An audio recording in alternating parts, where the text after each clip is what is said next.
It's already there. Okay.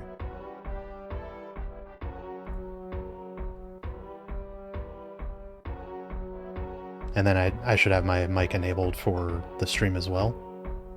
Yeah. Okay. How are people going to be able to hear you if your mic's not enabled? Well, I don't know.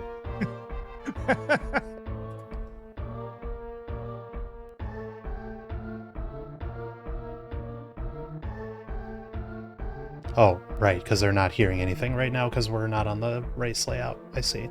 Right. Yep. Okay. Yeah, but Aussie's been set up doing. I'm a good amount quieter. Can you turn me up, or turn Discord up? Yes. Within OBS or within here? Whatever. I don't know if it's me and Josh or if it's just me because Josh hasn't talked. I'm still here, but I won't be here for too much longer. Okay, so maybe within OBS, just in case. Okay, yeah, I turned up Discord and OBS a little bit.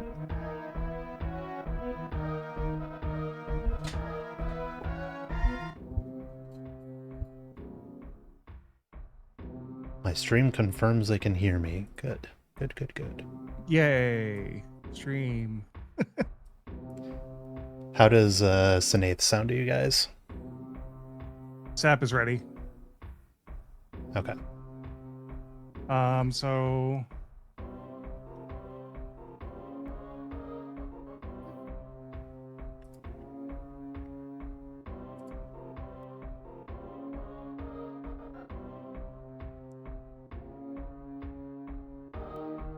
All right, you can start whenever. Okay. All right. So yeah, we are starting the Q&A session here for any questions related to Map Rando. Figured we'd start off with something that was relevant from the scene that Josh just played, which is some essentials on the Ridley fight, and then we can take more questions from there. So I figured I would start by doing this fight and just not even worry about damage. We're going to worry about how to avoid most of Ridley's patterns here from taking extra damage, and I think it'll be pretty obvious from there where we can find damage windows to hit them. I just want to make sure that my screen is showing up on stream. I'm not seeing it there right now. All right, we're checking into it. Okay. Oh, it just popped up now. There we go. Okay. All right. So yeah, we're just going to jump into this, and I'm going to talk about how to avoid taking damage from Ridley, and we'll go from there. So my common setup is to align with the right side of the platform here. I'll follow Ridley up and I'll damage him with whatever, but it kind of gets him to do one of a few different patterns. So he might do something like that where he hovers over to the right side of me. So he's going to do that again. He might just start pogoing right away, or he might do a swoop right away from left to right.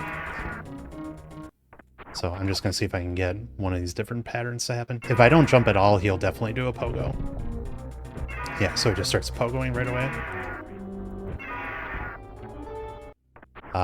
So you can either just damage him here, or he'll do the hover over to the right.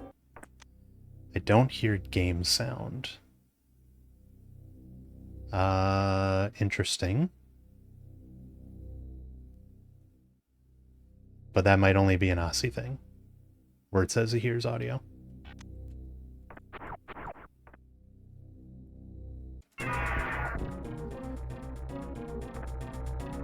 Okay, so Ridley will do one of those patterns there. From here, morphing and going underneath him is the main way to get over to the left side. We want to favor getting to the left side for pogos, because that makes it so that we have a safe spot to stand. We do not get that same safety spot to stand over here on the right side, so we want to make sure we're always on the left. Now, a common manipulation that you can do with Ridley is to do a spin jump break when he starts doing the pogos. So with that, I mean like this. Spin jump and then break your spin when you're above this door frame here on the left side. If you do that, that does an AI manipulation with Ridley to get him to turn around and start pogoing to the left. So, quick question in chat: does high jump change his pattern, or is it dependent on high jump? I should say. High jump doesn't necessarily change his pattern. You can still get him to do this, but what high jump mainly enables you to do is give you more windows for avoiding attacks, as well as more windows for damage. So high jump is a very useful item for this fight, but it's not technically necessary to work with him. You just kind of have to change how you approach dealing damage to him. So I'm going to let the pogo ride out now. And we'll see if we can get to a swoop phase here. So you align on this left side, you're free to attack. You gotta watch the tail a little bit, but again, I'm doing this. Pogo for you. Yeah, I'm just doing this spin break above the door manip. Here, we'll get him to do something else here by just jumping here. Maybe not. He just wants to pogo for you. Well, uncooperative as always. That's just typical Ridley.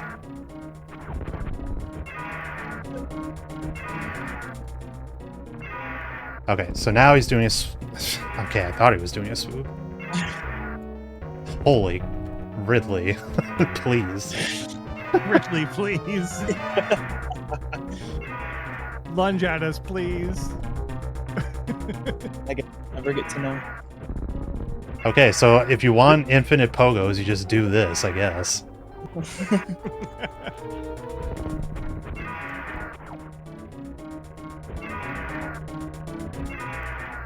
Oh, we might have to deal some damage, that's true. So, here, we'll start getting some damage in there.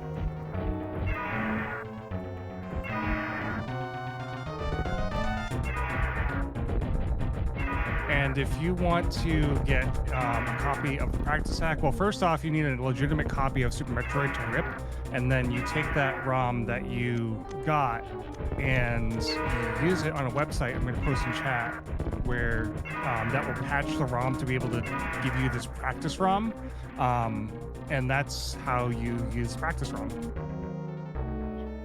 Okay, so we finally got him in a swoop pattern.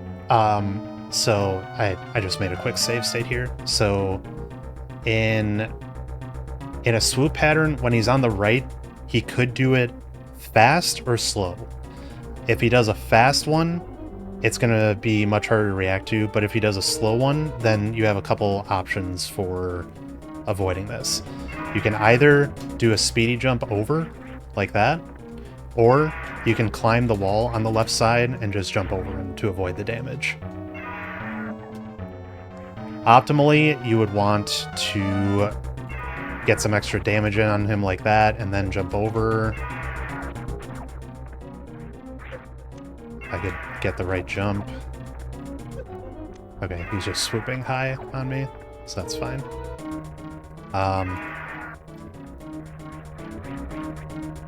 But if you want to be very safe with it, then just climbing the wall on the left is the safest approach, and that's what I would recommend if you don't have high jump.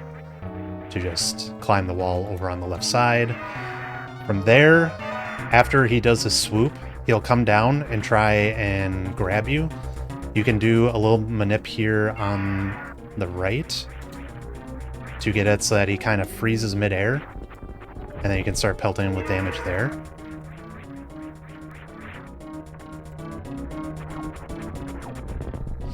He might go into a pogo, he might go into more sweeps.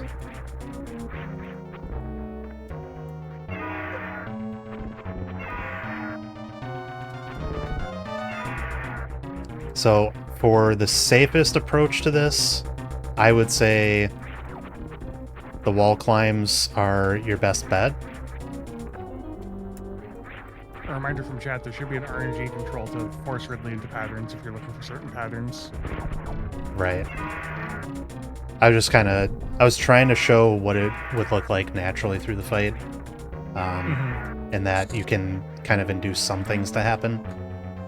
If we needed to go that route, we could. But you can see that just out of a swoop, he can kind of just do anything here. But all these times that I'm shooting at him are also opportunities where you can be dealing damage. Okay.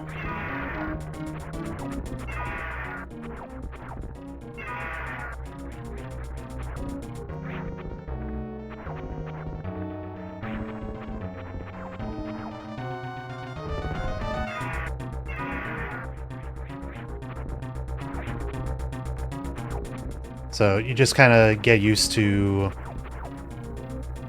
seeing that swoop and then just waiting to react to what he's going to do there.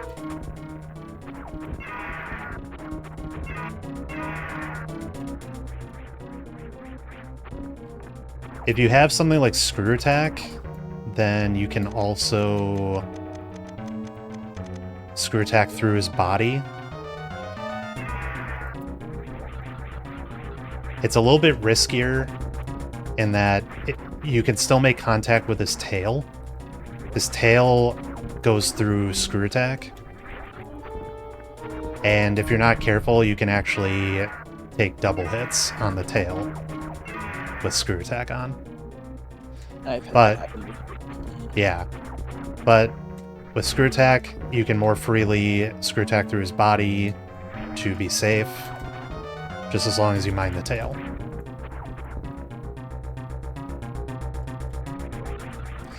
So when I'm waiting here at the bottom, I'm kind of just taking note of the amount of time. On the left side, he has a very standard amount of time that he waits for a swoop. On the right is where he gets that variability for whether he does a fast swoop or a slow swoop.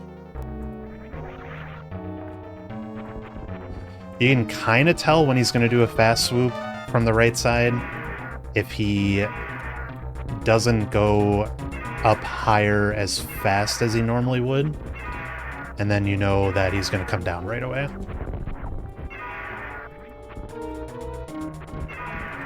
But yeah, again, all these times I'm just shooting him, these are all windows of attack that you can do.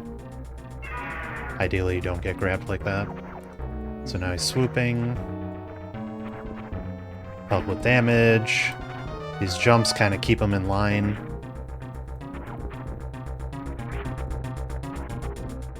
Now, does he have to be on screen for you to damage him? Yes, but it's a little misleading because of the ammo bar there at the top. Because behind that screen, he can still be visible. So shooting beams and ammo upwards could still hit him, even if it doesn't look like he's on screen. In general, when he's on the left side there, if you have a wide beam such as Wave or Spazer, when he's doing those pogos, you kind of want to jump along with him, because otherwise your beam can get blocked by his tail like this.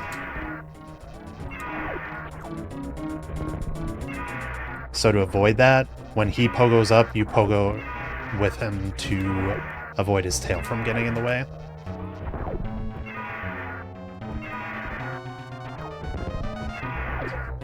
When he's on the second half of his health bar like that, right now he's like right before the threshold where he enters his quote-unquote enraged phase. But when he's enraged, you can kind of time the shots so that you don't have to jump along with him anymore.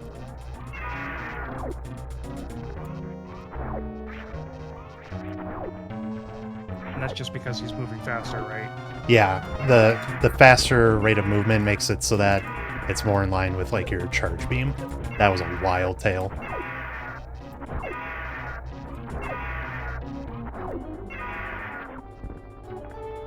Yeah, we recommend everyone in the mentor tournament to download the practice hack and just learn how the button combos work first off for saving your game so that you can fight Ridley over and over again and then, or do any trick over and over again, and then just do that trick until you get really comfortable with it.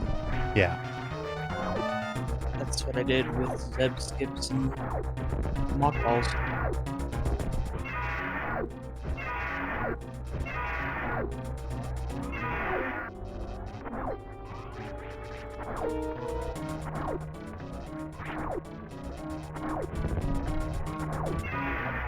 Oops. But yeah, that's kind of the essentials of the Ridley fight, is seeing these swoop patterns and getting a feel for the timing of jumping over the swoop or climbing up the wall to avoid the swoop. And then knowing that for the pogos, rolling underneath is the ideal strat for avoiding damage, and then doing that spin jump break to get him to switch which side he's pogoing on. Just to give an example of what that looks like again. So spin jump, break, and it'll turn around. You just have to make sure you're above like the top of the door frame here when you do that spin jump break. And then it'll manip his AI to flip the pogo.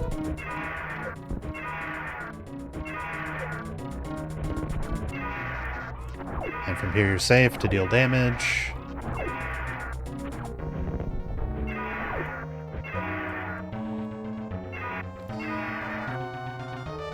Yeah, Ridley on the right is a lot more dangerous than Ridley on the left.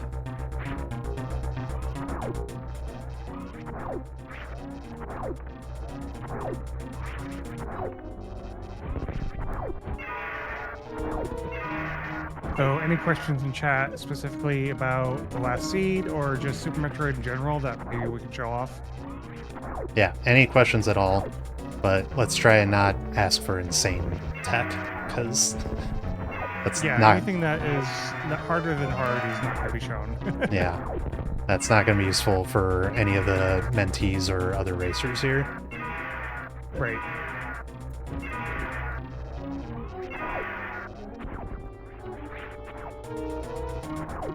I see a question from my chat on my stream on how to mock ball. That seems like a good one. So, we can go over that. You go set it up. I will quickly talk about it. So mock ball, the way it works is you're keeping your speed and you're jumping into a mock ball to do it. The way I've been taught to do it is if you've ever played Street Fighter and you know how to do a Hadouken, that's really the best way to do it. Yeah, that's a pretty good description of it. So I'll show it here just in the landing site, and then I'll show like a sample use case of it. So normally when you are morphed, you can only morph at what is essentially your walk speed. But there is a way with mock ball to be able to maintain your dash speed while you are mocked, or while you're morphed. And the way you do that is, if you can see my controls here at the top, you're going to want to do what's commonly known as this Hadouken input with Street Fighter, where it's a down, and it's like down, down, forward, forward. So that would be like a fireball input on that game. So what you're going to do is run forward with dash, and then do that input. And now you're maintaining your dash speed while in morph ball form. And this is very advantageous for making it through certain areas where you need that dash speed, but you're too tall to make it through. So like the most well-known area that comes in is with getting early supers in Brinstar in the vanilla speedrun. So what players will do is they'll jump through this door and they'll do the mock ball input so that they can fit under the gates here before they close. Because if they just tried to come in here and run through, they're too tall for the gate and they get blocked. So you come in here, you do your Hadouken input, and that lets you scroll underneath the gates here. So lining up a couple of tricks for you, Nito. The first one is lining up the snail clip in Aqueduct. I know that there are 3 spots you can do it. Do you want to show all 3? Sure. Okay, so let's go to Aqueduct. Now, you can only snail clip when you have gravity on.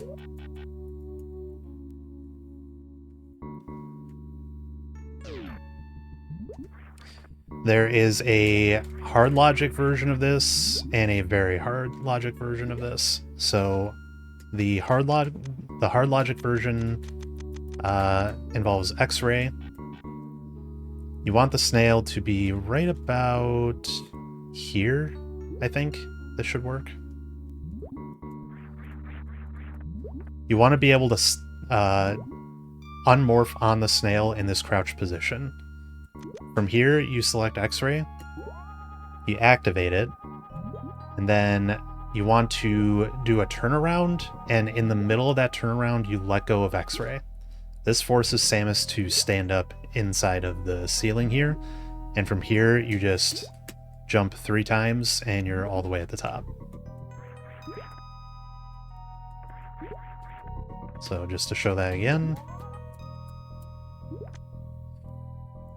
Can you do it without morph? You technically can do it without morph, but it's not with the X-ray version, though. If you're doing it without morph, it has to be with the very hard version. Yeah, and the hard version lets you do this without X-ray, if I recall correctly. Yes, so for the very hard version, you kind of want the snail to be not right there, but maybe like right about there. Nope, I let him get too low. Right about there. Nope. I think I let him get too low again.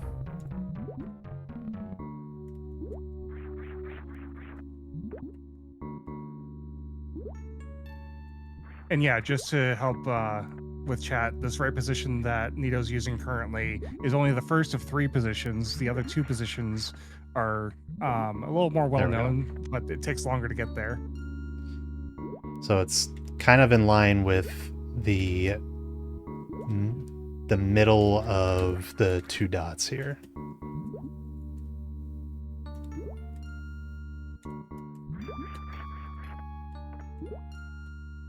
Like that.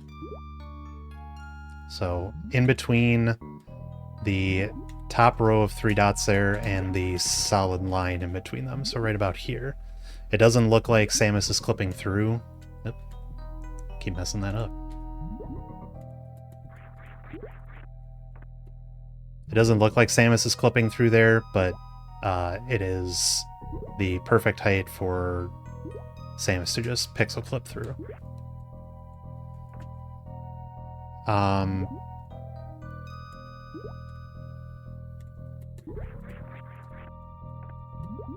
So I'm familiar with the X-ray height and then this height, but I'm not sure about what other height you're talking about, Sinead.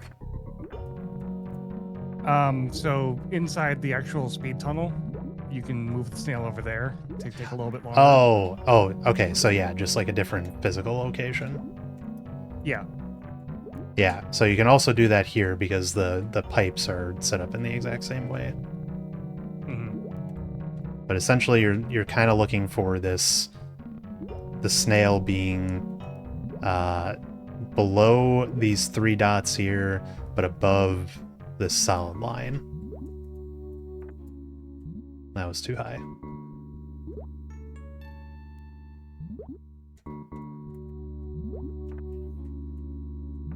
But yeah, you can do that clip on this wall, you can do it on this wall, or this wall. Yep, it's the same height in all 3 locations. And if you, for whatever reason, press forward while you're inside of it, you will get stuck. So you want to make sure that you are not pressing any direction whatsoever when I actually get this clip set up again. So the next question, or the next trick, I will say that we did cover a little bit in the last tutorial Thursday, but I wouldn't mind going over it again, which is doing short charges and where that would be useful. Right. So short charges, a different amount of length is in logic for each difficulty. So let's go back to the ship here. Let's talk about what short charges are specifically, and then we can talk about some other use cases. So short charging is the ability to get a shine charge earlier than you would if you just held forward and dash. So that is like the longest amount of distance required to get a blue suit. But we can get that in a much shorter distance. So the way that happens is by only holding dash at the moment that the game is checking that we're holding dash. So what I mean by that is, the game isn't checking that we've been holding dash for a certain amount of time. It's checking at a certain position in Samus's run animation that we're holding dash. So if I switch the info HUD here to something called the dash counter, I'm just going to hold dash here and move forward, and you're going to see a number tick up from 1, 2, 3, and then 4. Once you get to 4, that's when blue activates and you're able to run through blocks and stuff like that. But if I only hit dash at the moment in Samus's run animation when the game is checking, then we can get blue much, much faster. And there are tools in the practice hack that show you when you need to be pressing to increment that dash counter. If we turn on something called Magic Pants, this will make Samus's sprite flash whenever you're supposed to be hitting the dash button to generate a dash counter.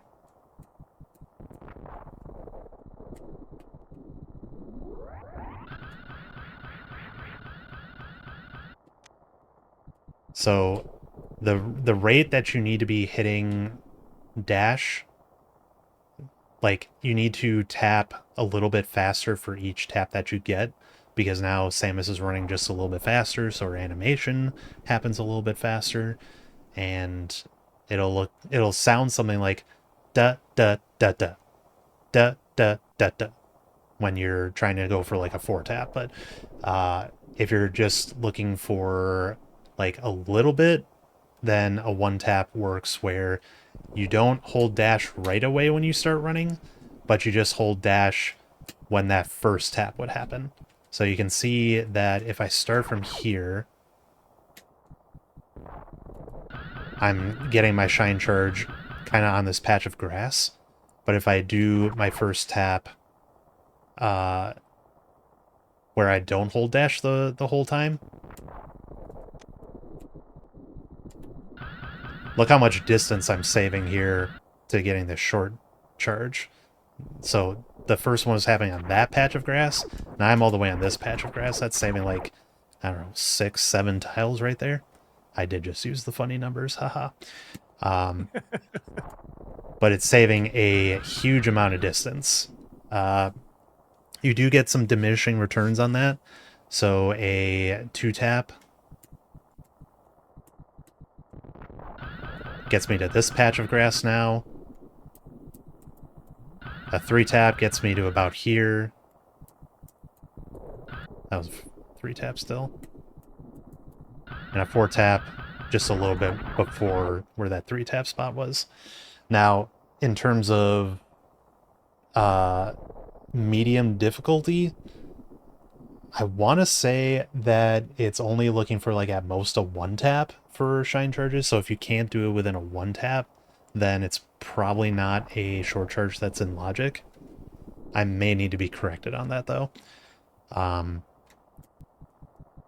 So something like that would be what I think is in logic for medium difficulty. So Poogle's asking about the Main Street short charge. Main Street. Okay, so if we head on over there...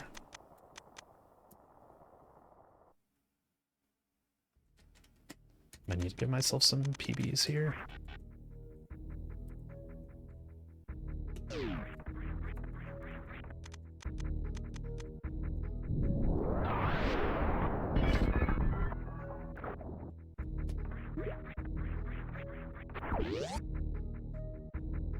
I can talk about stutters in a little bit as well.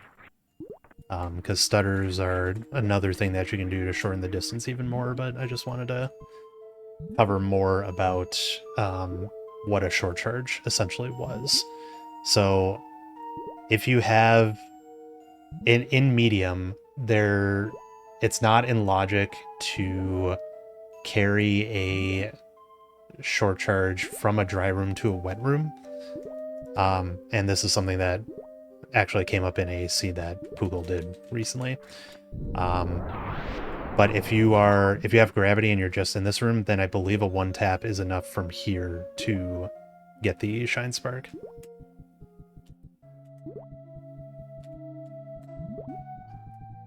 Yeah. And specifically spin jumping here lets you do the Shine Spark in the middle of the jump. If he was not spin jumping there, then he would have to hit the ground before being able to Shine Spark up. Correct. So you can Shine Spark midair as long as you're not in a falling state is like the technical stuff behind the scenes there. So if I just fall from here, I cannot activate my Shine Spark. But if I spin jump from here, now I can. And the way I'm activating is by pressing up to break spin.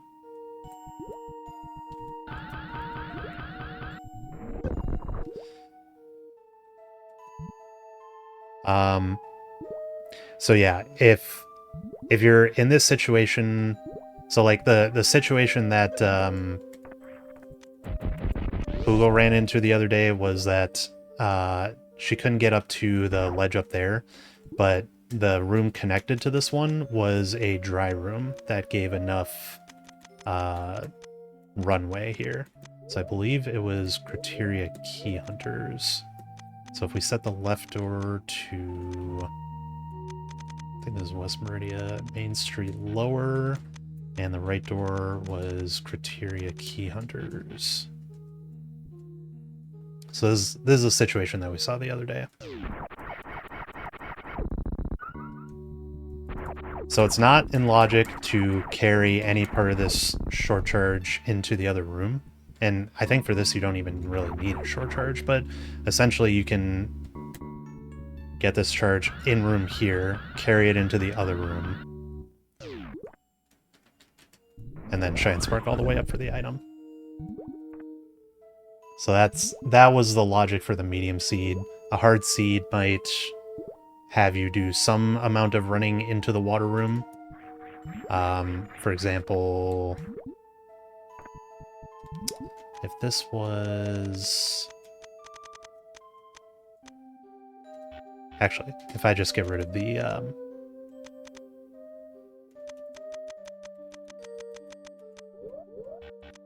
room portal here.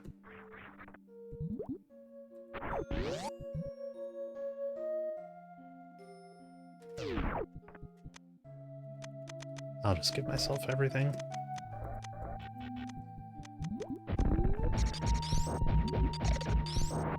It may be a logical thing to... If this was a dry room, you may have to do part of your charge here in a hard seed and carry it into a water room. Yeah, this was actually a bad example. If I have this room, or if I have like a dry room connected to this one, this makes more sense. So let's do like Main Street middle, and then grapple tutorial 1. Okay, so if I take off gravity for this part, it can be in logic on hard to do part of your shine charge in this room and then carry it into the next one. So here I'm gonna do, let me just make sure it's, yeah, it's on the dash counter. So I'm gonna do 2 taps in here and then carry it into the next one.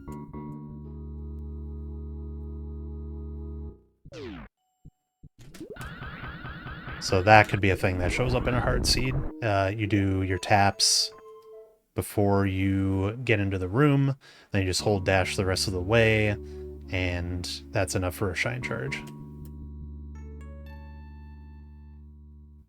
Once you get into very hard, it starts doing things like stutter water shine charges. I don't really want to cover that here because I think that's too advanced of a topic, but these are the kinds of shine spark setups that you might see in hard difficulty seeds, and then the one that I showed before with Criteria Key Hunter connected, where you can get your whole shine charge in the dry room.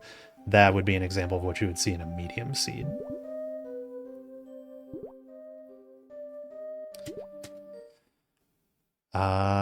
Okay, did we have anything else to cover on like short charges? I don't really think so, unless there were any specific questions that came up. I think someone had asked about stutter, and you said that you might be able to show stutter. Right, so a stutter, let's go back to the ship here. So a stutter is simply a way to get Samus's run animation to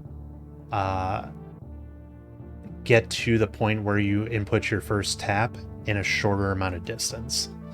So normally if I just hold forward, my first tap is happening just before this grass patch here.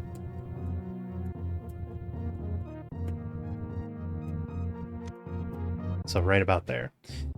A stutter is where you hold forward for a little bit and then you let go, but not too long to the point where it interrupts Samus's run animation. So a stutter, I'm just going to do a stutter over and over here. It looks something like this, where you can see Samus's full run animation, but you're kind of stuttering forward here.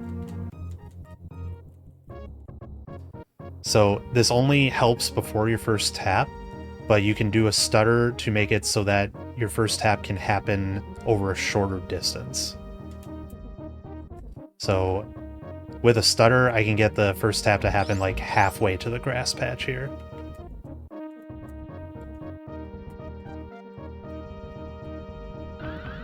And then that can make it so that your short charge is even shorter. You can do multiple stutters before your first tap. You just can't do any stutters after your first tap. So I am kind of notorious for being able to do 4 stutters before my first tap. And then that cuts like a huge amount of distance off, but a single stutter is still extremely useful for cutting the amount of initial distance to your first tap. Yeah, stutter is like a hiccup in your forward press. That's kind of an accurate way of putting it. So there's so much tech with shine charges and stutters and short charges and taps that it could almost get its own tutorial on being able to do all that. I would hope that this is at least a good intro into what it takes to get a short charge, and it's something that can continuously be improved over and over again to get even shorter short charges. Right. And we don't have enough time to go over every iteration right now. So be sure to go onto YouTube, look up different runners like Eddie or Oats and Goats or even Nito, see if they have tutorials on their YouTube channels for this kind of stuff. I do not, but maybe sometime soon. Putting ideas in your head. Yeah. Any questions in Nito's chat, which Nito's looking at, or the SpeedGaming chat, which I'm looking at, for new tech to look at? Or even like medium versus hard things that you may need to think about running through these seeds? My chat may not be the best place to look because they're telling me to do Taco Tank and and Rio Ice Clip and Big Pink, which are very insane tricks that are not going to be helpful to anyone. Right. Mid-air horizontal spark. Mid-air horizontal spark. Okay, so yeah, the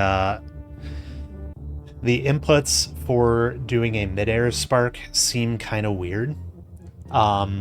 But essentially, you have to do that spin jump that we were talking about before once you get your shine charge.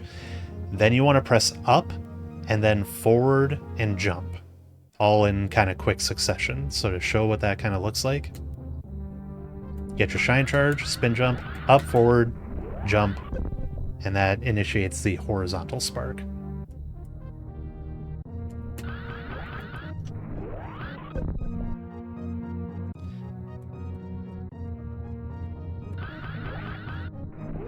When you press up, you kind of enter this wind-up animation for the shine spark. You can kind of see Samus do this like little shift in the air where she's completely floating there. And it's from there that you can actually decide to not push anything and you just do a vertical spark. You can initiate it faster by holding up and jump after you start it. You can do an angle spark by getting to the wind up and hopefully not holding up at the same time. Just use your right bumper or your left bumper, right bumper. Yeah, I was trying to show it with the wind up animation as well, but you can shortcut the diagonal one by just hitting angle up in the air.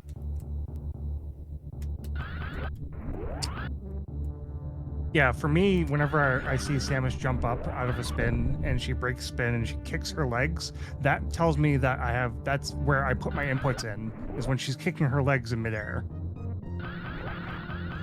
Yeah. So that wind-up animation lets you kind of set up for the vertical, the diagonal, or the horizontal spark, whichever one you want to do.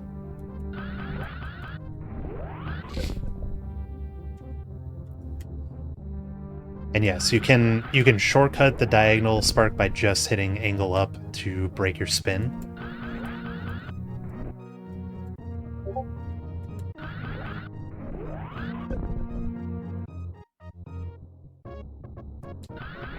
But for the other ones, I think it's helpful to see that wind-up animation and then do the inputs for it.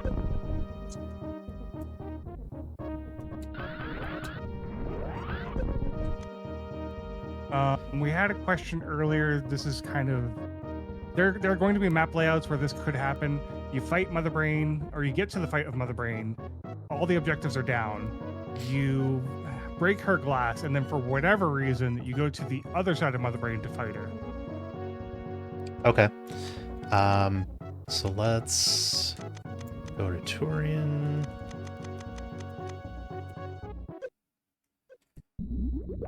Okay, so yeah, there are situations where you need to break the glass.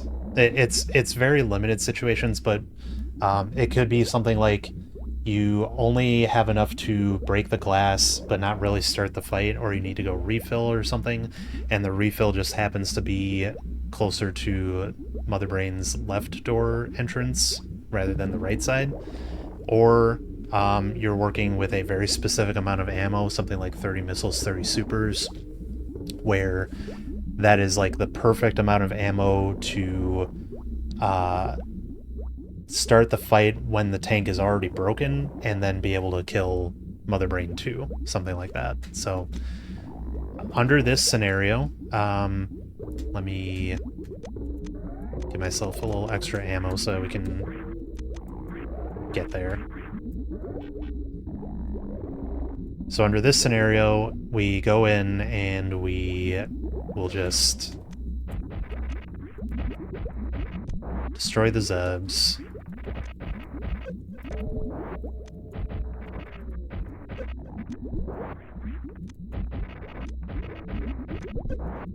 Let's say we didn't have charge or anything, so we might run into a situation where it's just going to be better for us to break the tank here,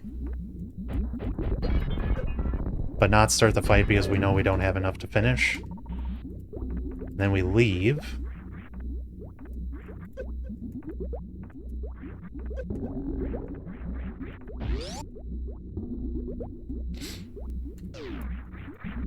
Now I'm going to use the magic of changing the room layout here to make it so that this door will lead to the other side of Mother Brain. So left door connects to Turian Eye door. Right door will connect to Mother Brain. So in this situation, just assume that we've destroyed the tank, we did the loop around to the other side, and now we're on this side. So it's possible to just start the Mother Brain fight from this side when the tank is already destroyed.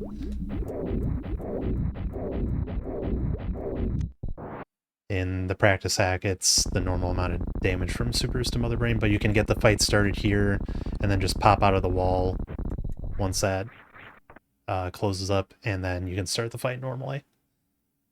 So yeah, you would only do that in situations where the refill, like you needed to break the tank and the refill was ideally on the other side, or you're working with that very specific amount of ammo with no charge, where you want to destroy the tank, go refill, and then you have to come back, and it's just more convenient to be on the left side. There's not a lot of situations that you're doing this on, but this is a possibility that can come up that can save you a little time with having to run back over the right side, avoid all the Rinkas and the turret shots again, and you can just get the fight started a little bit faster. Mm-hmm. Relic wants to know about doing the waterway spark without gravity. Oh yeah, we can definitely do that. Let's go to Big Pink.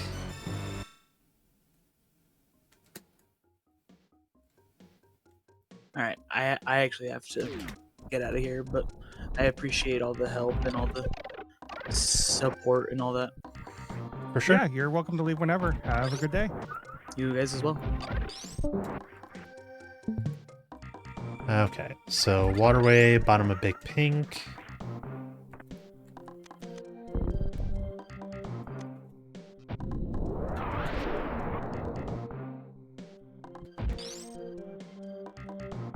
And no gravity.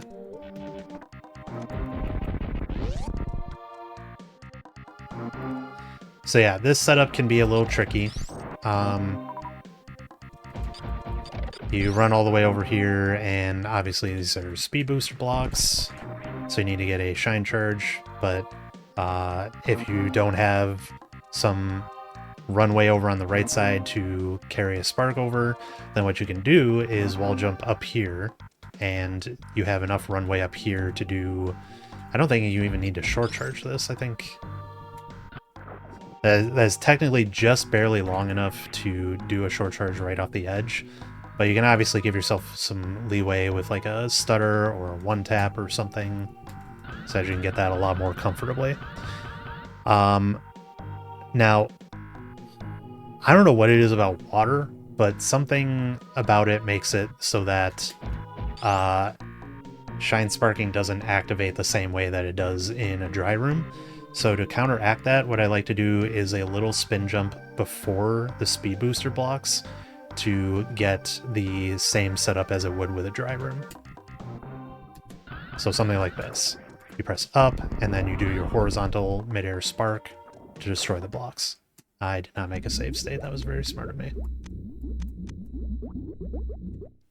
So I'll go back there and show it again, but essentially that's what I like to do, is just like a little one tap on top of the platform up there, and then jump down, do a little spin jump in the water, and do a midair horizontal spark. And I find that to be very consistent. All right, so the next question, and I think this is going to be something that both you and I can talk about, is what kind. Was kind of wondering if there's amount of missile. I'm sorry, I'm reading the wrong thing. Wondering how you process a new zone when you think about going straight for the map versus blinding versus just turning around to your last zone. And are there different stages of doing either of these or any of these in the rando? For me personally, it depends on how far away the map is in my new zone. If it's like across and like a way away from where I am, and I know that there might be another connector nearby in the last zone, I go to the other connector. It also kind of depends on like where on the map and depth I am. So like if I'm in Norfair, I kind of know that's the last zone to the bottom of the map. So I will typically, if I go to Norfair and I see the map is way across the way, I know that this is a dead end zone. I might think about going to the map first, depending on, again, where it is. You might have to blind anyways to get to it. It might depend on how many bosses you have down, or what boss you're looking for. So, like, if you're looking for Fantoon and you know that Fantoon is in Norfair, for example, then going to the map is like a no-brainer. Nito, how about you? Yeah, I think there's a lot of different philosophies with that. Generally, like when we first start the rando and we have basically nothing, I'm usually of the mindset of, unless that map is like only 2 rooms away, I'm considering that I just don't have the equipment to make it through, whether it like requires going through a morph tunnel, or I don't have a morph ball yet, or it's through like a locked door and I don't have the ammo or something like that. I'm just fine with blinding initially to pick up like the initial items, and then I'll feel more confident going towards the map. But as the seed goes on, the more items that I get, the more comfortable I feel with just saying, okay, I think I can go directly for this map and I'm not going to run into many obstructions. It kind of depends on suits, it depends on how much water movement you have, how much energy you have for heated runs, and it's entirely just a sort of like, you get a feel for it after playing a bunch of randos. Especially when we're just looking to hunt down objectives, that is like, if we're in go mode, then we're probably just gunning it for the map, essentially. Picking up a save station along the way is super helpful in case you in case the map is far away and you want a spot to revert to when you get the map and you see, oh, the boss that I was looking for was way back where I started in the zone. Then you have a quick revert to go back to hopefully give you a shorter distance to run back. But my philosophy for it is, early on, just rely on the items that I see, determining what the logic is for me, and then eventually I get a map. And then for each progressive zone after that, I will think more about how far away the map is in relation to where I entered the zone, and with the equipment that I have, how confident do I feel to be able to go for it immediately, or do I feel like I need to do some blinding? There's no absolute correct answer on that. You just kind of have to develop a feel after playing a bunch of randos to determine what you think the likelihood is of you being able to get to a map, or whether you have to blind.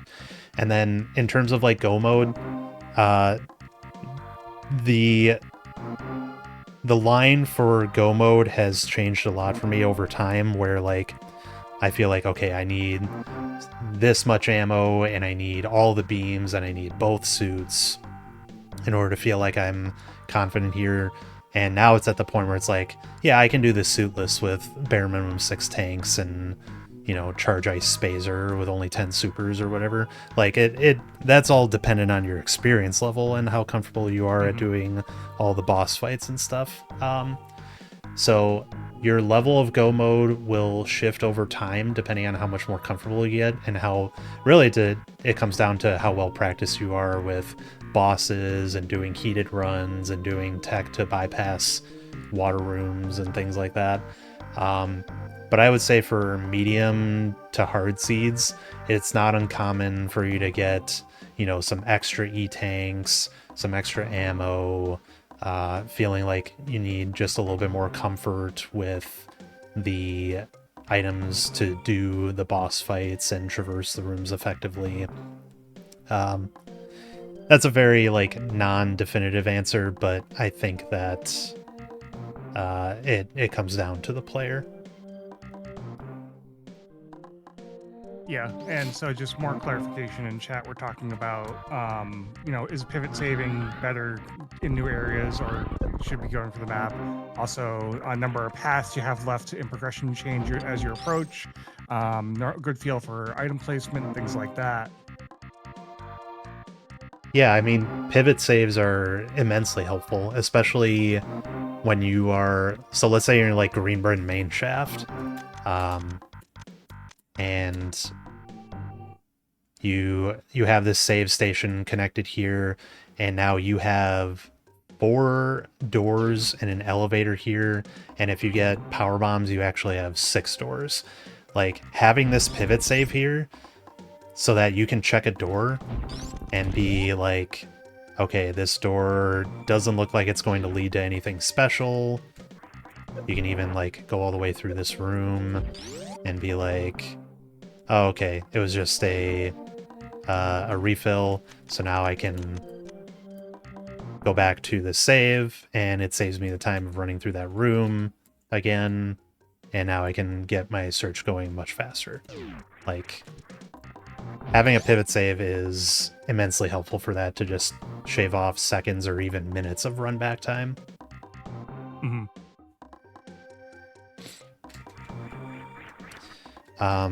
I see a question from Aussie on, do you have a good feel for normal item placement?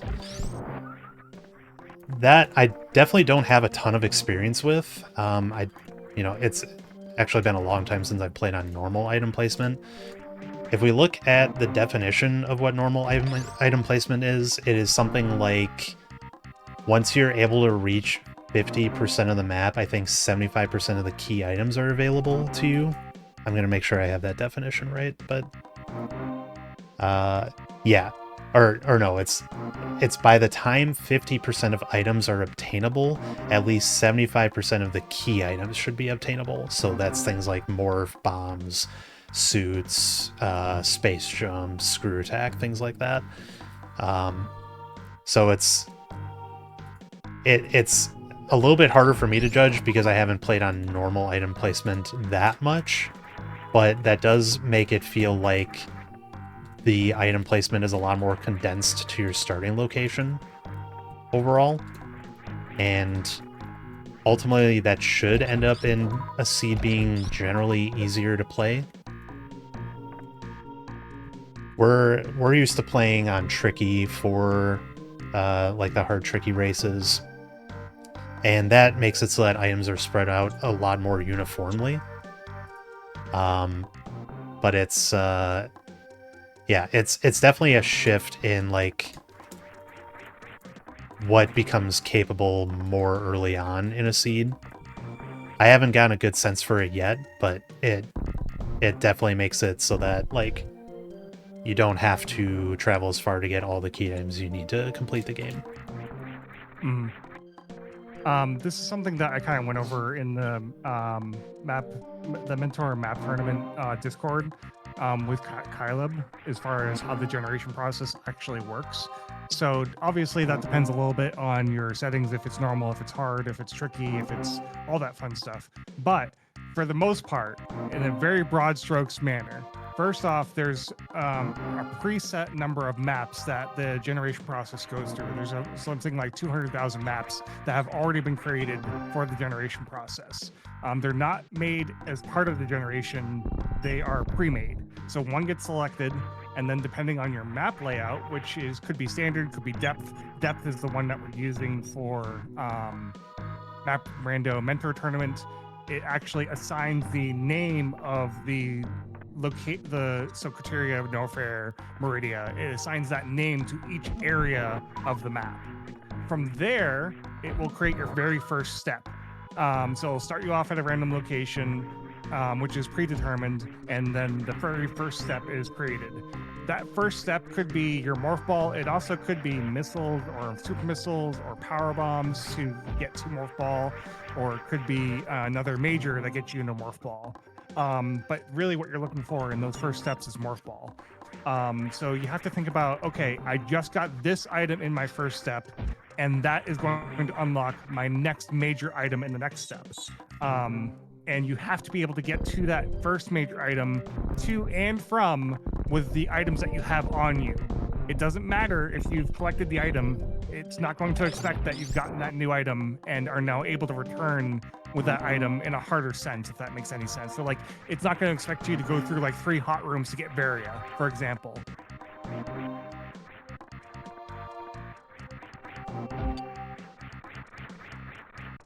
And then the same goes for step 2. Step 2 would be your next major item gets unlocked by the first major item. And so you're really looking for what path in this map rando can I take to use that first item I just got. Yeah, in a sense, that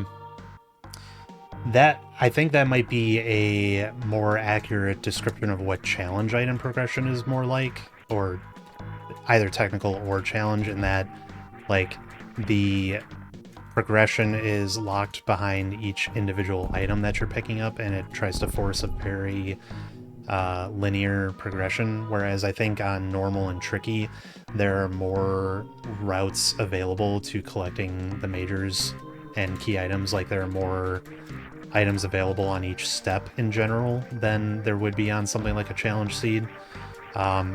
So when it's placing those items, it is checking to see what new sections of the map have opened up now that you've obtained that, and it's looking to see that you can reach another key item that will eventually open up more progress throughout the map.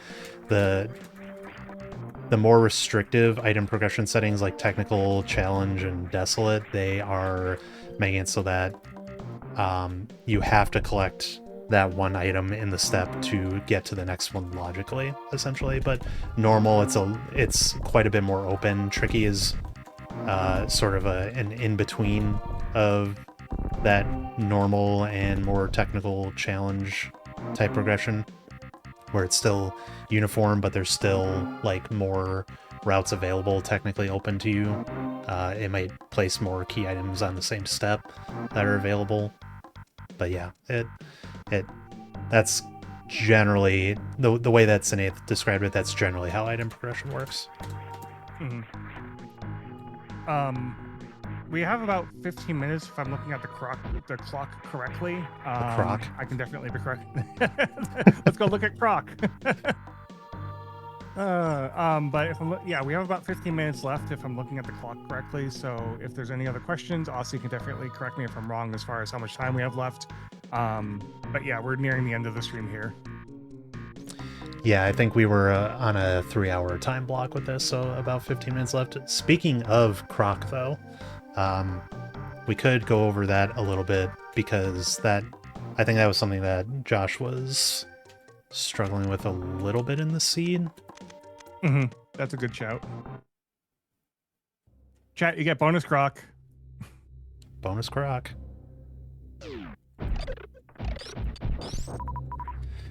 So yeah, what we were talking about before with what put croc in logic on medium was that you either needed 50 missiles or 16 supers, and you don't mix ammo between the two, so you either meet one of those requirements for putting it into logic. I'll show an ammo kill and then I'll show a charge kill, just to show what that would be like.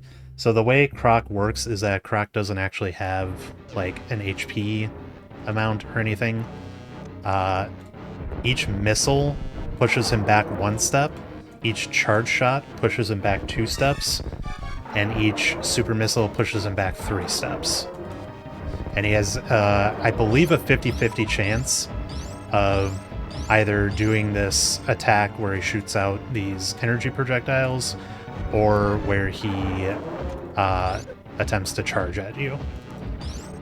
So you can interrupt his energy attacks with shooting a missile in his mouth, like this. And when he does the charge, he opens his mouth immediately, so you can shoot a missile that way. A super, like I said, backs him up 3. His mouth hitbox is very interesting.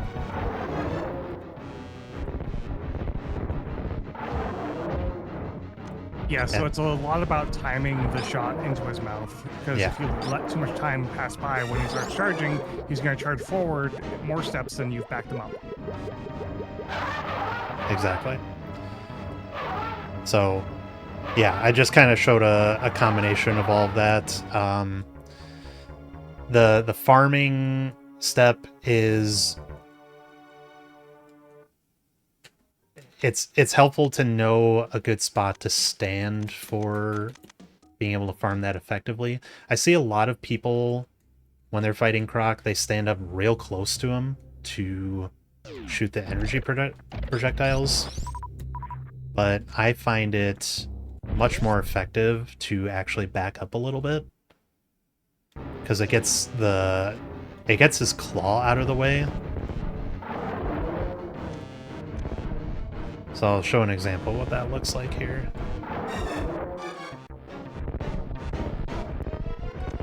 So let's try and get him to do a farm step here. Okay, so I back up to about here to do it. And that just makes it so that I'm not dealing with his claw anymore, because his claw can intercept shots.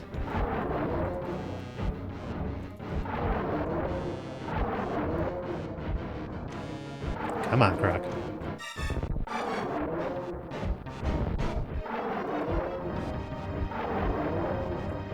Come on. You can do it. You can farm. I believe in you. There you go. So yeah, I back up to about here. And it's just a mix of shooting up, shooting forward, or wherever he's shooting the projectiles. He goes forward, angle down, angle up. Forward, angle down, angle up. Forward, angle down. And then that last one just goes into Narnia. I don't know what he's aiming at when he shoots it all the way up there. But this is an easy and safe way to farm if you need bonus missiles for the fight. He does have a chance to drop supers. It's much rarer. And whatever you do, do not powerbomb him. Powerbombing him just does a charge where he doesn't open his mouth at all.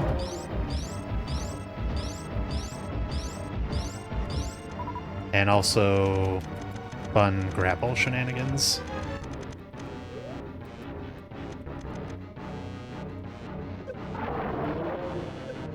This doesn't damage Croc, it's just shenanigans. Yeah.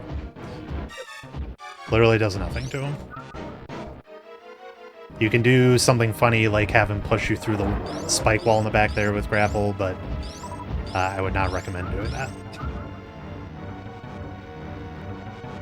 So, hopefully that's a little bit more helpful information. Again, one missile backs him up 1, charge shot backs him up 2, super backs him up 3. Oh, right. Actually, plasma is a shortcut in that if you shoot him with a charged plasma shot, he gets hit like 20 times, and that backs him up all the way to the acid. So if you have charged plasma, doesn't matter any other beams or anything, charged plasma kills him in 1 hit. Does that depend on where he is on the platform? So, like, let's say he has you backed up completely to the wall in the spikes, and you still kill him with charged plasma? You know, I haven't let him back up all the way there to try that. I would assume it gets him, at the very least, most of the way to the acid, and then you would just need 1 more charged plasma shot. Yeah, I didn't know if there was a limit to how much damage charged plasma does during that Croc damage thing. Yeah. Yeah, I think it's hitting him once every frame that it passes through, and Croc doesn't have iframe, so you don't need X-ray for like a microwave shot. So it just it hits him on every single frame. I think that's everything about Croc. Croc is a common one-way barrier, so if you were to enter this room before killing Croc from this door. Oftentimes you would have to find another way around. So he kind of creates one-way loops technically. Like you may have to go through Spore Spawn at the top to get around to come back over the top of him and come through this door to fight him to complete the loop, something like that. A good question in chat is your suit E-Tank combination in order to get across the lava to get to the item behind Croc. Okay, so with Varia, okay, let's start with like suitless. I think that, like, if we're just talking about the realm of possibility for getting the item, I think one tank suitless is enough. So you get here with 112, and then... No, actually, that's not quite. You're gonna need 2. Yeah, 2.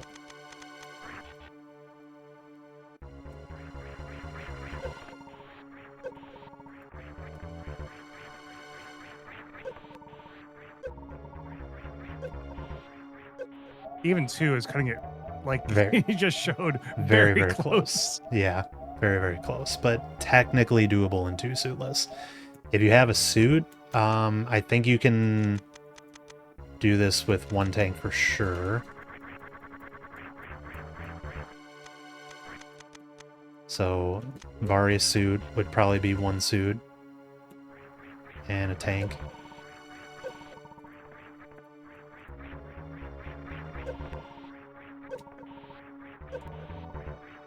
Yeah, very comfortably 1 suit.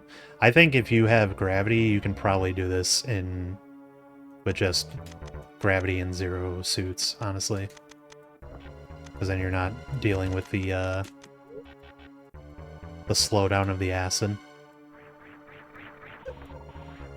So you get there. Yeah, very comfortably can do that with just gravity and no tanks. Yeah, so that's absolute minimum. So we don't need to talk about anything more than that. You could also charge a Shine Spark to fly over there, space jump over there, grapple jump over there. I mean, if you really wanted to learn how to do it, horizontal bomb jump over there. Ew, please no. Please don't do that.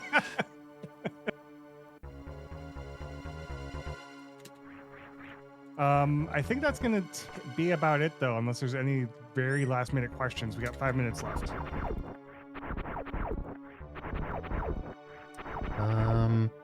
Not seeing any immediate questions. Asi mentioned spin breaking. We're getting over there.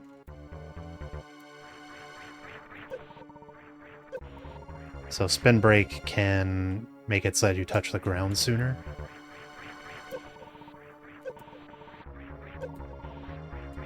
Okay, so that becomes a lot more comfortable on 2 tanks when you actually do spin breaking.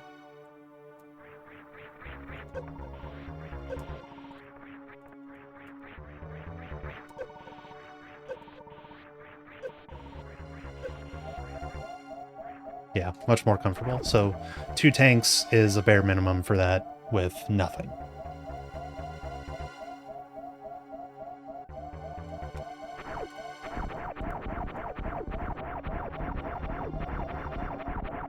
Yeah, I'm not seeing any other immediate questions. All right, so yeah, chat, this has been the Super Metroid Map Randomizer Tournament, Mentor Tournament. We're going to get started here sometime at the beginning of June. We do need to do the rest of the bracket sorting for the pools, so be sure to look forward to that on SpeedGaming channels. Look at the SpeedGaming schedule. You can also join our Discord if you want to stay up to date to the round robin pools and the brackets that are coming up. And we'll obviously be doing more mentor tournament stuff after this first tournament.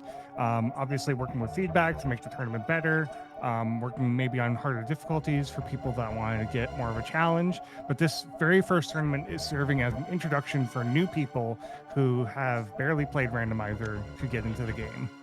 Other than that, Nito, do you have any other things to say? If anyone has any questions or ever wants to just learn more about Map Rando, they're always free to hit me up, either DM or come by to my stream and ask questions, or even when I'm just in other people's chats, just feel free to ask. I'm always happy to help anybody that's looking to learn more about this game. I'm always learning more about this game, pushing the limits whenever I play, so yeah, I'm always open to discussion and figuring things out and helping people get better at the game. There you go. All right, chat. We will see you next mission.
Okay, I think we're all good.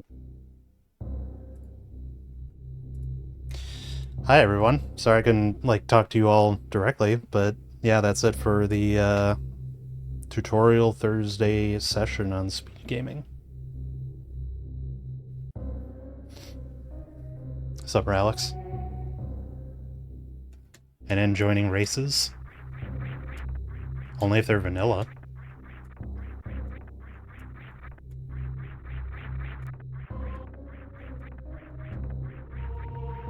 He's free! And then was that you DMing me about the Croc stuff?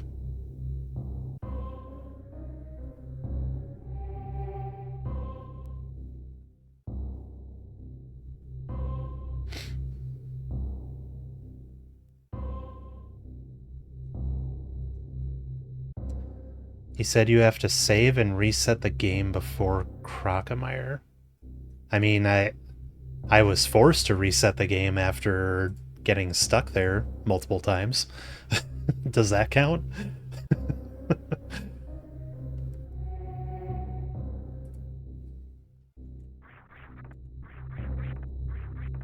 Okay, let me, so I was actually looking into this before the tutorial thing started, and I was getting much different results than what was happening in Caro. So let me... I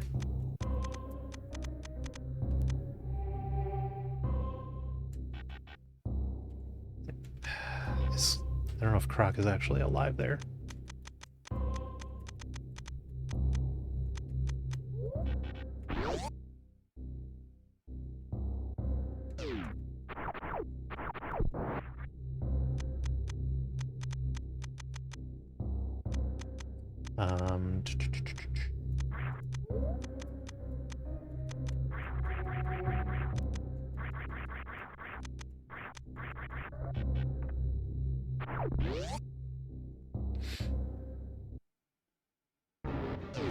Okay, so let me show what was happening.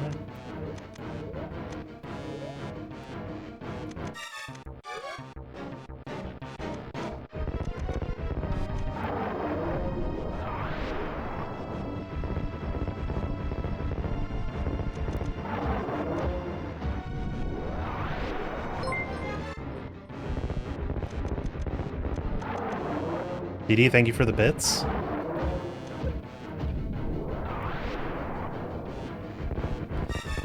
Everything's going fine here.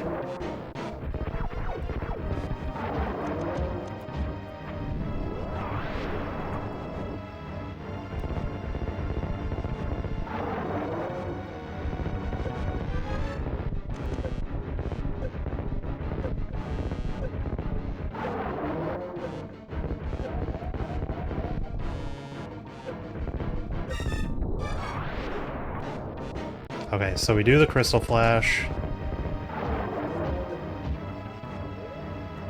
Turn off morph.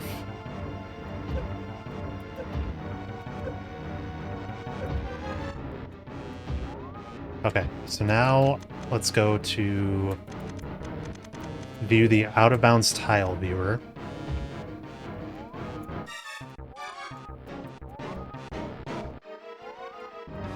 So the yellow tiles here are door transitions.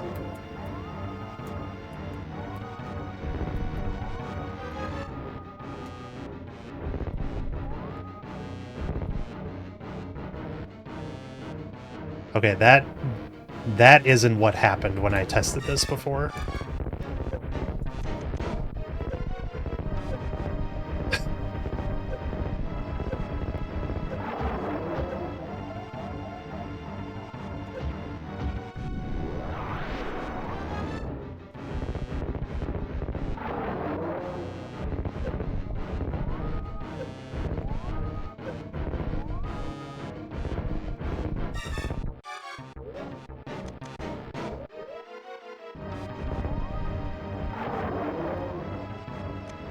I mean, it could be.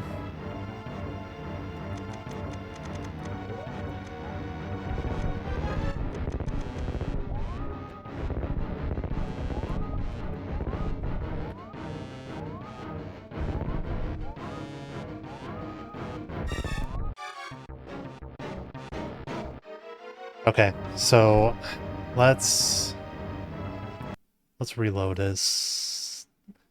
I'm just gonna see if I can figure this out.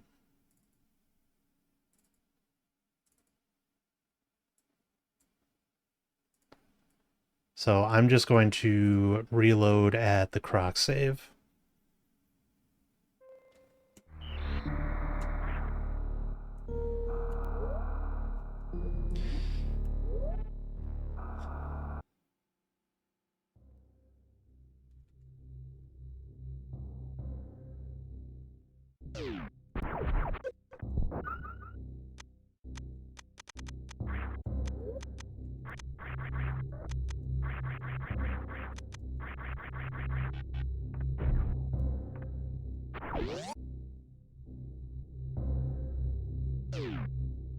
Ugh.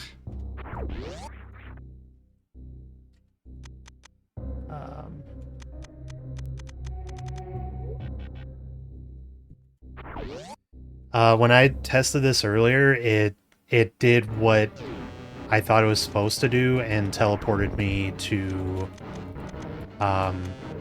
Post-Croc Farm.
What am I looking at right now?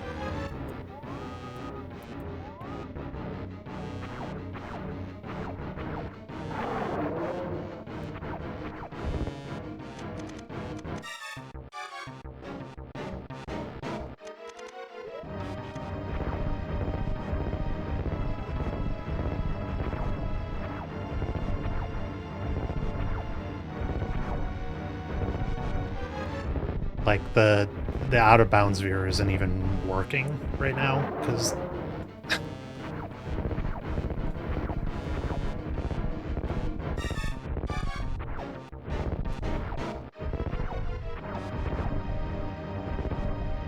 yeah, it must be.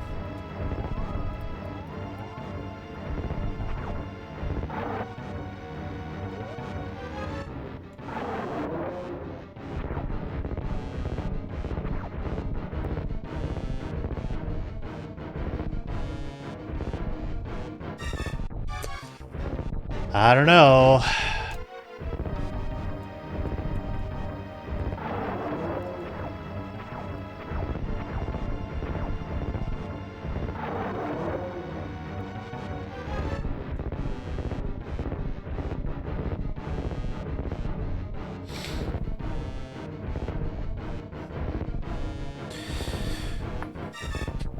I guess it's kind of weird that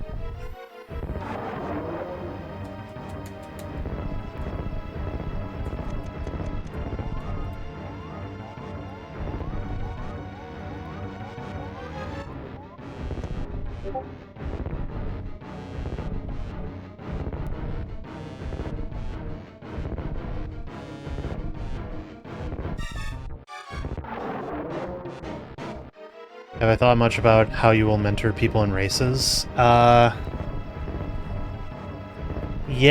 I mean,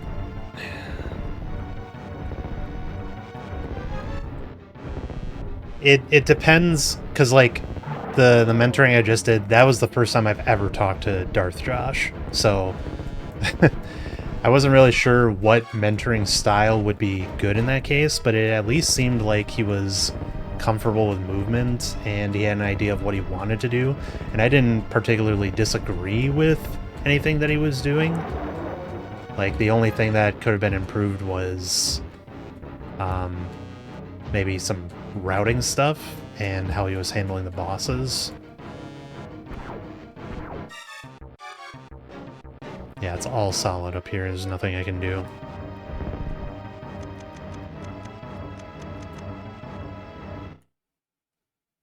I think it went alright, but honestly, I'm not sure.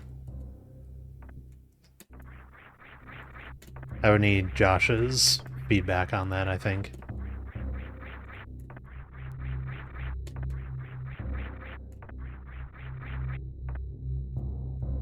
So that skip and croc is supposed to let me get around the spike wall and trigger the door transition on the other side, but I was trying to do this from a puzzle hack that forces it, and that just was not working. And I was finding it very annoying last night.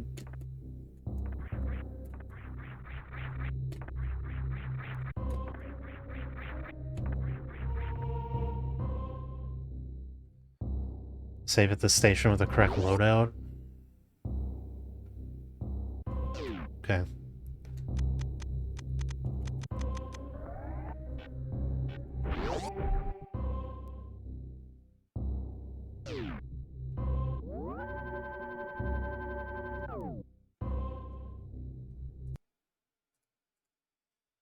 So the thing with the croc grapple is that I was told the creator of the puzzle hack actually added extra wall behind the spike wall so that the grapple thing doesn't work anymore. So the only way to do it is to X-ray climb above the wall.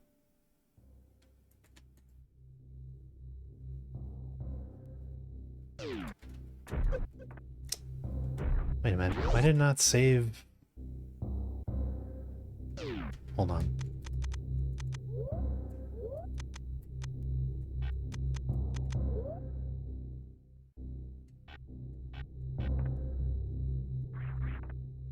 I'm gonna try this again.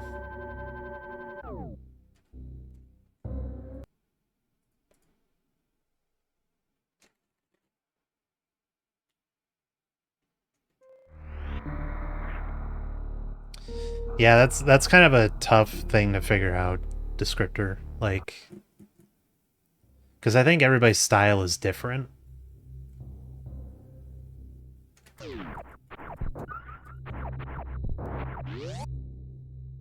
I don't know how hands-on a mentee would want me to be in terms of,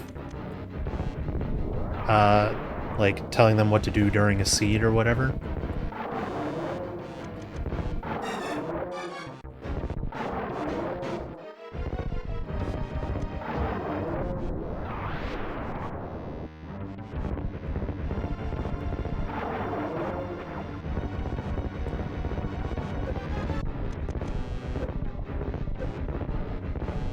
Why was I getting pushed out?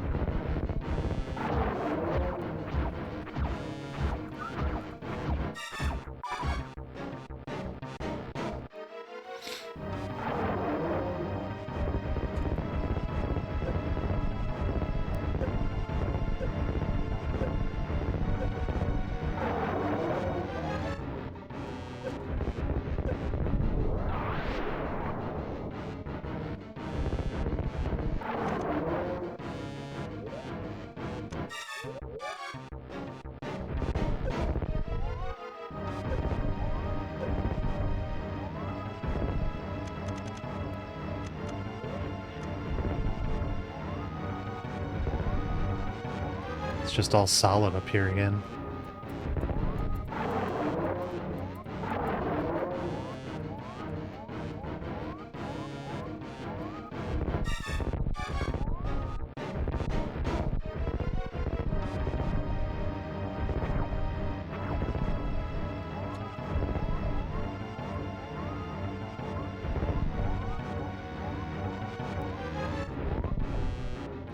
I did this before in the practice hack, though.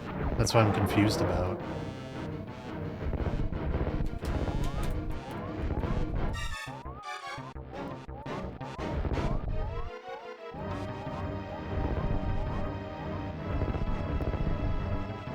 Crash.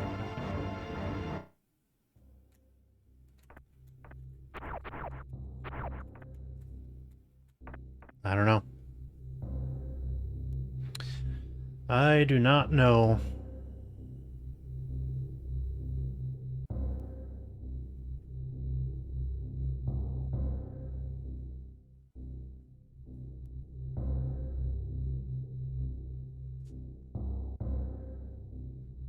Try the sand grapple boost. I gotta take a look at that, at what you sent. Yeah, I have an appointment in about 45 minutes, so I'm just gonna try and be online to let as many people as possible catch up on their watch streaks.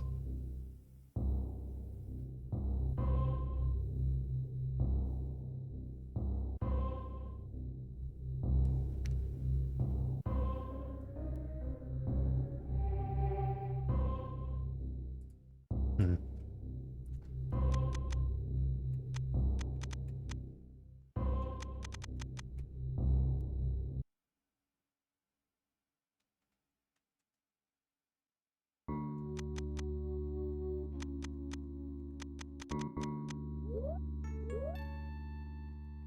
Does that mean he's alive or dead?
Oh.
Yeah, I don't know about this being an easy method, NN. Still feels as jank as ever.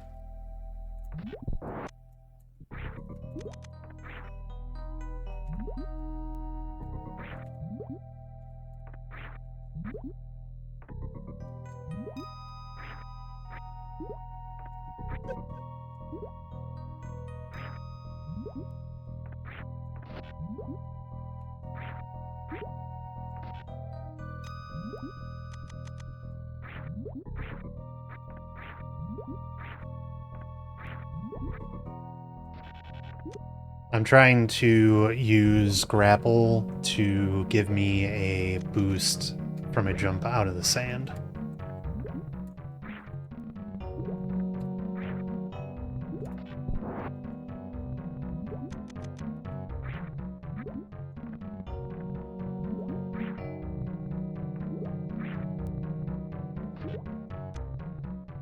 Yeah.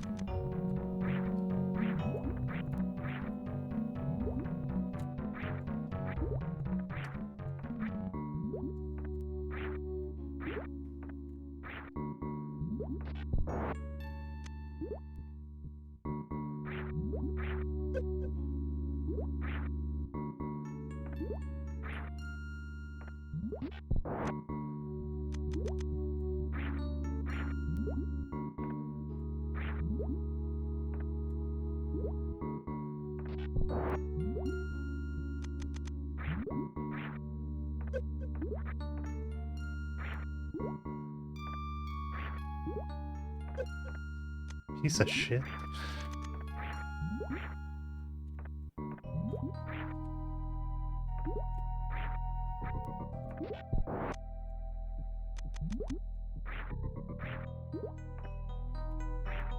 It's already in logic.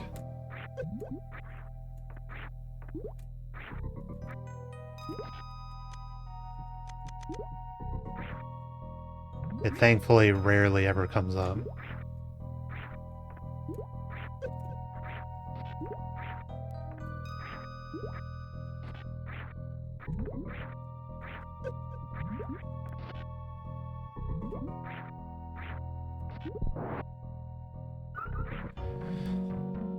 Essentially, you have to grapple and jump out of the sand on the same frame.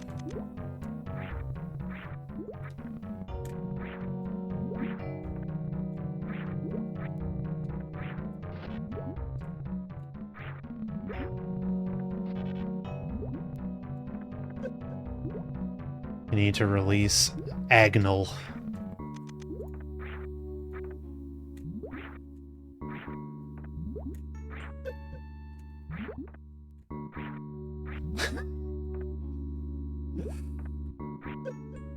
Hi, Sam.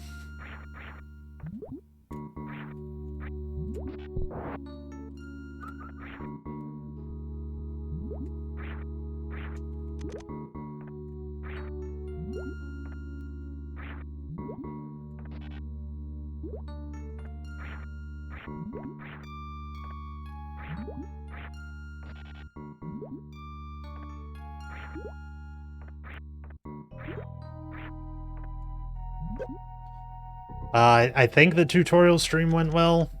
Kind of hard to tell. Hopefully people found it helpful.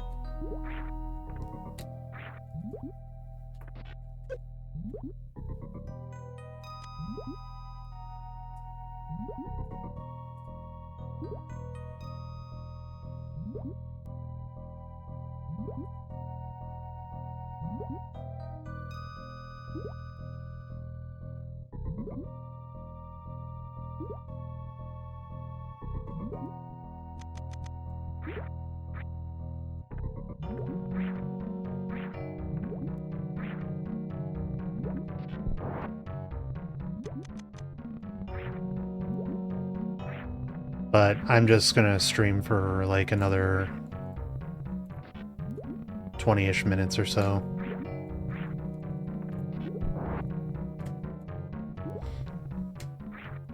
Nah, grapple doesn't make me instantly dip into the sand.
I did not teach Josh this, no.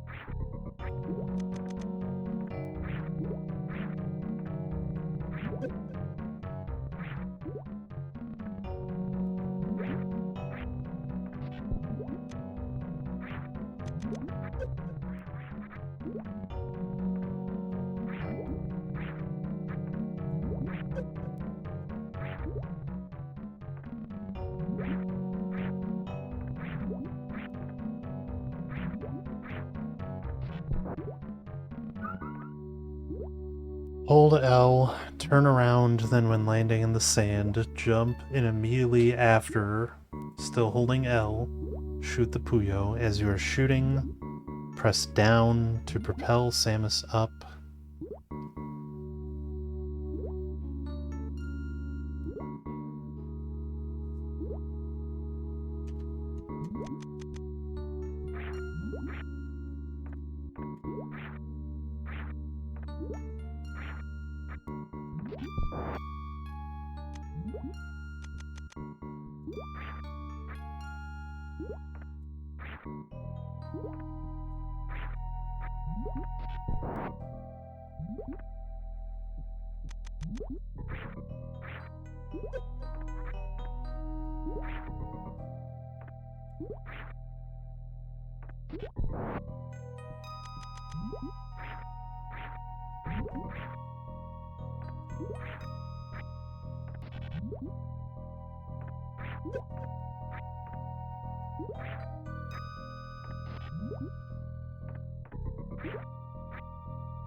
I don't know.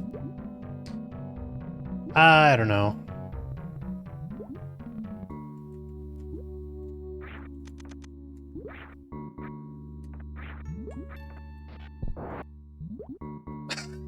Okay, and then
he keeps hopping over the grapple.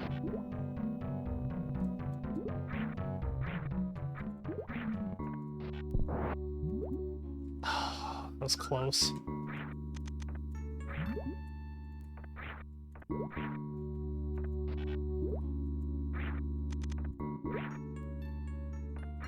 Yeah, it was a boost. I just wasn't,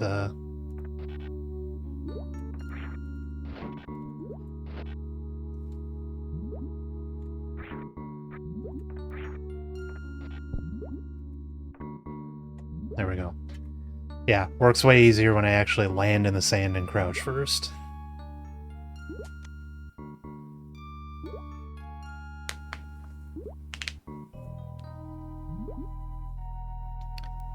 It's basically a pose change in sand can let you get a bigger boost. As far as I know.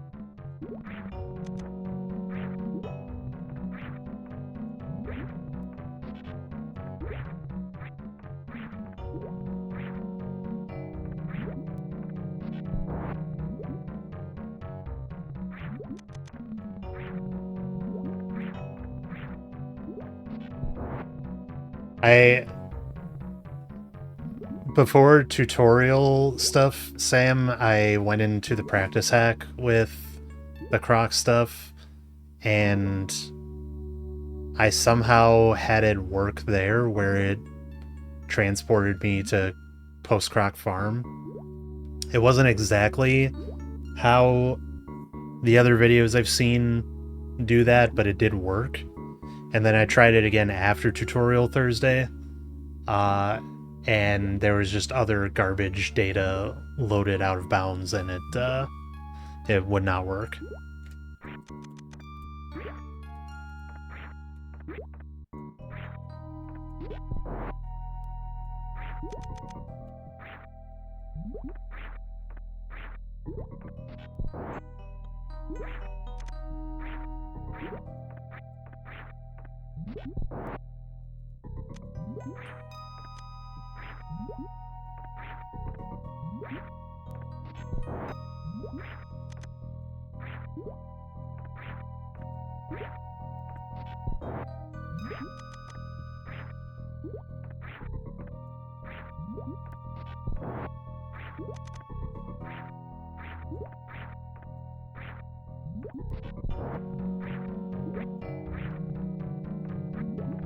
It does, yeah.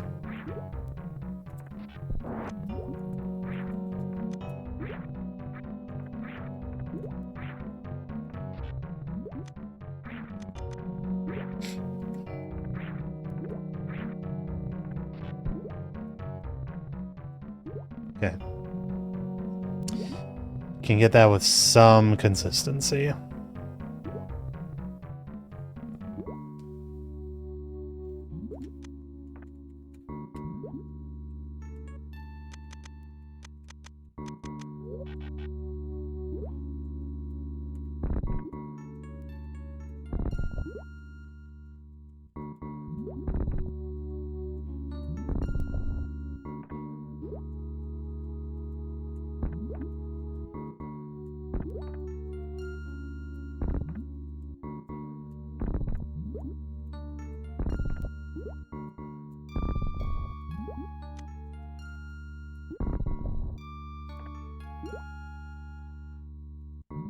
Yeah, I can show it on the farm side too.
You don't gain height when you grapple them.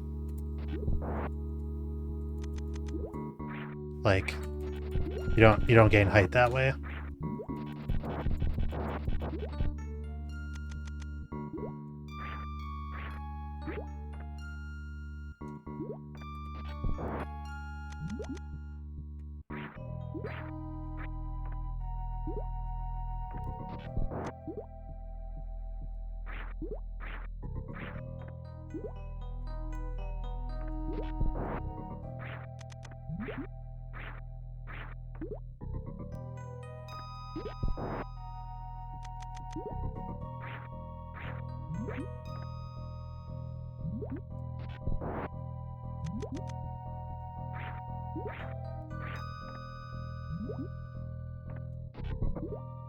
Can't seem to get it to work on this side.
I feel like it's just the timing is a little bit more strict because I'm so close to the Zoas.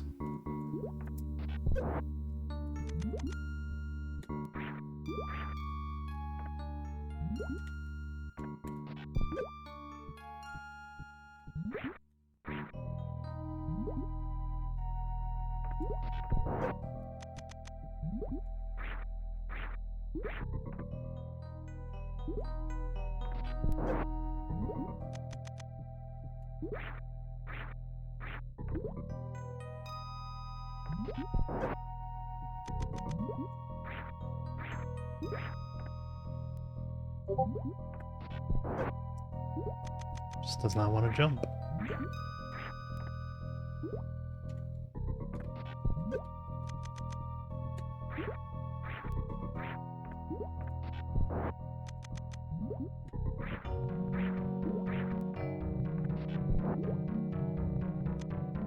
Got a boost on that one.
Whoa. That was weird.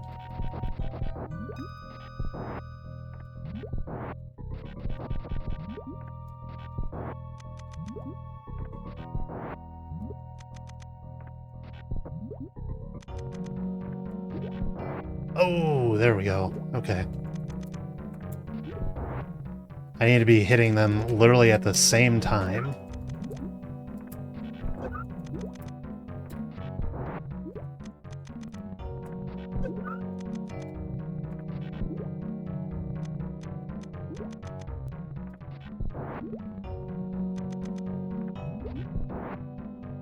Yeah, there we go.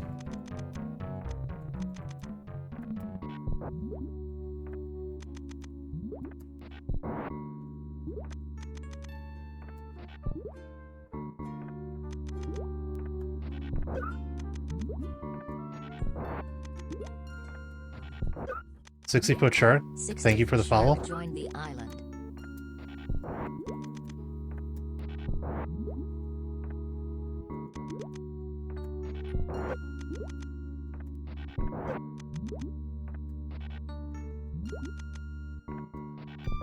No, I just figured out the timing now for doing the jump.